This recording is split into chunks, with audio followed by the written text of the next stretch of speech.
ബിസ്മില്ലാഹിർ റഹ്മാനിർ റഹീം അൽഹംദുലില്ലാഹി വസ്സലാത്തു വസ്സലാമു അലാ റസൂലില്ലാഹി വഅലാ ആലിഹി വസ്വഹ്ബിഹിൽ ഫായിസീന ബിറളില്ലാഹ് അമ്മാ ബഅദ്. ഫാത്തിഹയുടെ ആദ്യത്തെ ആയത്താണ് ഇനി നമുക്ക് പഠിക്കാനുള്ളത്. അത് ബിസ്മില്ലാഹിർ റഹ്മാനിർ റഹീം എന്നതാണ്. ഇതിൽ ഉസ്താദുമാര് പ്രത്യേകം ശ്രദ്ധിക്കാൻ പറയുന്ന ഒരക്ഷരമാണ് ബി എന്ന അക്ഷരം. മൊത്തത്തിൽ നമ്മൾ ഖുർആൻ ഓതുമ്പോൾ ആദ്യം ഉച്ചരിക്കുന്ന അക്ഷരവും അവസാനം ഉച്ചരിക്കുന്ന അക്ഷരവും, നമ്മൾ സ്റ്റോപ്പ് ചെയ്യുമ്പോൾ അവസാനം ഉച്ചരിക്കുന്ന അക്ഷരവും പലപ്പോഴും അവ്യക്തമാവാറുണ്ട്. എങ്ങനെയാണ് അവ്യക്തമാവുന്ന രൂപം? പലപ്പോഴും പല സദസ്സുകളിലും ആളുകൾ ഓദിക്കുമ്പോൾ ബിസ്മില്ലാഹിർ റഹ്മാനി എന്ന് പറയും. ബിസ്മില്ല. ഖുർആൻ ഓതുമ്പോഴാണെങ്കിലും സാധാരണഗതിയിൽ ഭക്ഷണം കഴിക്കാനോ മറ്റോ നമ്മൾ പറയുമ്പോഴും എന്നാ തുടങ്ങിയല്ല ബിസ്മില്ല, ഇസ്മില്ല എന്നോ മറ്റോ ആണ് പറയുന്നത്. അപ്പൊ അവിടെ നഷ്ടപ്പെടുന്ന ഒരു അക്ഷരം ബി എന്നൊരു അക്ഷരമാണ്. നമ്മൾ എ ബി എന്ന് പറയുന്നത് പോലെ ബ ബി എന്ന അറബിയിലെ അക്ഷരം നമ്മൾ വ്യക്തമായി ഉച്ചരിച്ചിട്ടാണ് സീനിലേക്ക് കടക്കേണ്ടത്. ബിസ്മില്ലാഹ്, ബിസ്മില്ലാഹി. അതേപോലെ തന്നെ സീനിന്റെ ഉച്ചാരണം വളരെ ഭംഗിയുള്ള ഒരു ശബ്ദമാണ് ആയിട്ടാണ് അറബിയിൽ ഉച്ചരിക്കേണ്ടത്. അപ്പോ ബിസ് എന്ന ശബ്ദമുണ്ട് അതിന്. ബിസ്, ബിസ്മില്ലാഹി എന്നതിൽ വളരെയധികം ശ്രദ്ധിക്കേണ്ടത്, ഇവിടെയും ഞാൻ നേരത്തെ ഉണർത്തിയതുപോലെ ഇതിൽ എത്ര വേർഡുകൾ ഉണ്ട് എന്ന് നിങ്ങൾ ഒരു നോട്ട്ബുക്കിൽ എഴുതി ശരിക്കും മനസ്സിൽ അത് പതിയുന്ന രൂപത്തിൽ ശ്രമിച്ചുകൊണ്ടേയിരിക്കണം. ഇപ്പൊ ബിസ്മി ഒരു പദം, ബിസ്മില്ലാഹി രണ്ടാമത്, അല്ലാഹി എന്നുള്ള പദം, അർ റഹ്മാനി അർ റഹീം, 4 പദങ്ങളാണ്.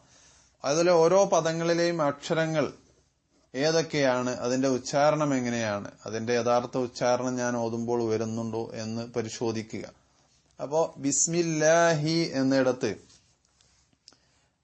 നമുക്ക് ശ്രദ്ധിക്കാനുള്ളത് ഹി എന്ന അക്ഷരമാണ്. അത് ആ ഒരു കാറ്റോടുകൂടെ ഹി ഹി ഹി ഹി എന്ന ശബ്ദത്തോടുകൂടി വന്നാൽ മാത്രമേ ഹ ആയി പരിഗണിക്കുകയുള്ളൂ. അതേസമയത്ത് പലപ്പോഴും ശ്രദ്ധിക്കാത്തതിന്റെ പേരിലും പ്രാക്ടീസ് ചെയ്യാത്തതിന്റെ പേരിലും ബിസ്മില്ലായി, നമ്മൾ ബിസ്മില്ലായി, അൽഹംദുലില്ലായി, ഇങ്ങനെ ഒരു ഈ എന്നുള്ള യാ പോലത്തെ ഒരു ശബ്ദം വരുന്നത് അങ്ങേയറ്റം ശ്രദ്ധിച്ചു വേണം നമ്മൾ ഫാത്തിഹ ഓതാനും ഏത് സൂറത്ത് ഓതുകയാണെങ്കിലും. അപ്പൊ ബിസ്മില്ലാഹി എന്നിടത്ത് കാര്യമായിട്ട് ആദ്യത്തെ അക്ഷരവും ഹി എന്ന അക്ഷരവും നിങ്ങൾ പ്രത്യേകം ശ്രദ്ധിക്കണം. അത് കഴിഞ്ഞാൽ അർ റഹ്മാൻ എന്ന പദമാണ്. അർ റഹ്മാനിൽ നേരത്തെ പറഞ്ഞ റാ ഇനി ആവർത്തിക്കുന്നില്ല. അർ റഹ്മാനി എന്ന് പറയരുത്, അർ റാ, അർ റാ, ഇങ്ങനെയാണ് റാഇനെ വർണ്ണിച്ച് ഉച്ചരിക്കേണ്ടത്. അടുത്ത അക്ഷരമാണ് നിങ്ങൾ വളരെയധികം ശ്രദ്ധിക്കേണ്ടത്, ഹ. ഈ ഹ എന്ന അക്ഷരവും ഹ എന്ന അക്ഷരവും നേരത്തെ ബിസ്മില്ലാഹിയിൽ പറഞ്ഞ ഹായും വ്യത്യാസമുണ്ട്. ഹ ഹ ഉണ്ടോ? നിങ്ങൾ കേൾക്കുന്നുണ്ടാവും അതിന്റെ വ്യത്യാസം. എങ്ങനെ വ്യത്യാസപ്പെട്ടത്? ഹ എന്ന് പറയുമ്പോൾ തൊണ്ടയുടെ താഴെ അറ്റത്ത് നിന്നാണ് ഉച്ചരിച്ചത്. ഹ എന്ന് പറയുമ്പോൾ തൊണ്ടയുടെ മധ്യം കൊണ്ടാണ് ഉച്ചരിച്ചത്. അപ്പൊ സ്ഥാനം മാറി, അതിന്റെ ഉച്ചാരണത്തിന്റെ ശബ്ദവും അതുകൊണ്ട് തന്നെ വ്യത്യാസപ്പെട്ടു. അപ്പൊ ഹ ഹ ഹ ഹ. അപ്പൊ ഇത് നമ്മൾ നന്നായിട്ട് പരിശീലിക്കുകയും ഹ പറയേണ്ട സ്ഥാനത്ത് ഹായുടെ ശബ്ദം വരുന്നത് അങ്ങേയറ്റം സൂക്ഷിക്കുകയും വേണം. പ്രത്യേകിച്ച് മലയാളികളായ നമുക്ക് ഹ എന്ന അക്ഷരമേ ഉള്ളൂ, ഹ ഇല്ല. അതുകൊണ്ട് തന്നെ ഹ ഉള്ള മുഹമ്മദ് ആയാലും അബ്ദുറഹ്മാൻ ആയാലും ഹബീബ് ആയാലും ഹുബ് ആയാലും മഹ്ബൂബ് ആയാലും ഏതൊരു ഹ ഉള്ള അറബി പദവും മലയാളത്തിൽ നമ്മൾ എഴുതുമ്പോൾ നമുക്ക് ഹ കൊണ്ട് എഴുതാൻ കഴിയില്ല. അപ്പൊ ഹ കൊണ്ട് എഴുതി എഴുതി നമ്മുടെ ഉച്ചാരണവും പലപ്പോഴും ഹായിലേക്ക് പോകുന്നുണ്ട്. അത് വളരെയധികം പേടിക്കേണ്ടതാണ്. നമ്മുടെ നിസ്കാരം ബാത്തിലായി പോവും. അപ്പോ ബിസ്മില്ലാഹിർ റഹ് എന്നുള്ളൊരു ശബ്ദം, റഹ്മാനി അർ റഹീം എന്നിടത്തും ഈ റായും ഹായുമാണ് പ്രത്യേകം പരിശീലിക്കേണ്ടത്. റഹീം റഹീം എന്ന് നമ്മൾ ഹ ആണെന്ന് കരുതി സമാധാനിക്കുന്ന ആ ശബ്ദം ഒരിക്കലും ഹ ആയിട്ടില്ല. അത് ഹായോ അല്ലെങ്കിൽ ഹ അല്ലാത്ത മറ്റെന്തോ ഒരു ശബ്ദമോ ആണ്. അത് കഴിഞ്ഞാൽ പിന്നെ നേരത്തെ ഉണർത്തിയ അവസാനത്തെ നിർത്തുന്ന അക്ഷരം അത് തീരെ കേൾക്കാതെ ബിസ്മില്ലാഹിർ റഹ്മാനിർ റഹീം ഇങ്ങനെ ഉച്ചരിക്കരുത്. എങ്ങനെയാണോ നമ്മൾ അൽഹംദു അൻഅംത ഇവിടെ ഇടയിൽ വന്ന മീമിനെ എങ്ങനെ കേൾപ്പിച്ചുവോ അതേപോലെ തന്നെ എന്ന ശബ്ദത്തിലായിരിക്കണം നിർത്തുന്ന എല്ലാ മീമ് ഉള്ള പദവും നമ്മൾ നിർത്തേണ്ടത്. അപ്പോ ബിസ്മില്ലാഹിർ റഹ്മാനിർ റഹീം, ബിസ്മില്ലാഹിർ റഹ്മാനിർ റഹീം. അതേപോലെ തന്നെ ഹി പോലെ എവിടെ നിങ്ങൾ കെസ്റിനെ നീട്ടുകയാണെങ്കിലും റഹീം എന്ന ഏകാരത്തിലേക്ക് പോവാൻ പാടില്ല. അങ്ങനെ ചില ആളുകൾ ഓതാറുണ്ട്. അല്ലെങ്കിൽ ചില ആളുകൾ റഹീം ഇങ്ങനെ നൂനെത്തുന്നതിന് മുമ്പ് യാ ഉച്ചരിക്കുന്ന ആ ഒരു അവസ്ഥ നിങ്ങൾ ഒഴിവാക്കി കഴിഞ്ഞാൽ, നിങ്ങൾ വലിച്ചു കഴിഞ്ഞാൽ റഹീം ഇങ്ങനെ ഉള്ളൊരു ശബ്ദം വരും. അതും സൂക്ഷിക്കേണ്ടതാണ്. അതൊക്കെ ഖിറാഅത്തിന് അഭംഗി ഉണ്ടാക്കുന്ന കാര്യങ്ങളാണ്. ഇനി അടുത്ത ആയത്ത് നോക്കാം. അൽഹംദു ലില്ലാഹി റബ്ബിൽ ആലമീൻ. ഇങ്ങനെ 4 പദങ്ങളാണ് ഈ ആയത്തിലും ഉള്ളത്. എങ്ങനെയാണ് ഓതേണ്ടത്? അൽഹംദു ലില്ലാഹി റബ്ബിൽ ആലമീൻ, അൽഹംദു ലില്ലാഹി റബ്ബിൽ ആലമീൻ, അൽഹംദു ലില്ലാഹി റബ്ബിൽ ആലമീൻ. നമുക്ക് ഓരോ പദവും നോക്കാം ഇൻഷാ അല്ലാഹ്. അൽഹംദു എന്ന പദത്തിൽ ഹ തന്നെയാണ് നമുക്ക് പിഴക്കാൻ സാധ്യതയുള്ള ഒരക്ഷരം. അതേപോലെ തന്നെ സ്റ്റാർട്ടിംഗ് ലെറ്റർ ശ്രദ്ധിക്കണമെന്ന് നേരത്തെ പറഞ്ഞുവല്ലോ. എങ്ങനെ ശ്രദ്ധിക്കുക? അൽഹംദുലില്ലാഹ് അല്ലെ, നമ്മളോട് ഒരാള് കൈഫ് ഹാലക് അല്ലെങ്കിൽ എന്തൊക്കെയാണ് വിശേഷം, അൽഹംദുലില്ലാഹ് എന്നാണ് നമ്മൾ പലപ്പോഴും പറയാ.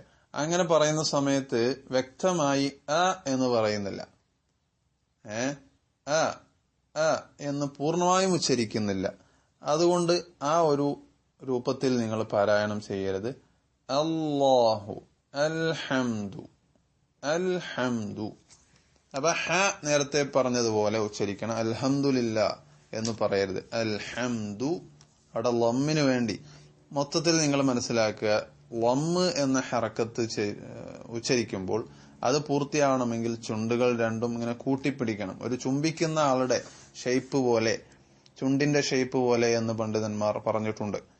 അപ്പൊ അൽഹംദുലില്ലാ എന്ന് പറയരുത്. അൽഹംദു ദു ലില്ലാഹി എന്നിടത്ത് ബിസ്മില്ലാഹിയിൽ പറഞ്ഞ ഹാ തന്നെയാണ് പലപ്പോഴും നമ്മളുടെ ഫാത്തിഹ ബാത്തിലാവാൻ കാരണമാവാറുള്ളത്.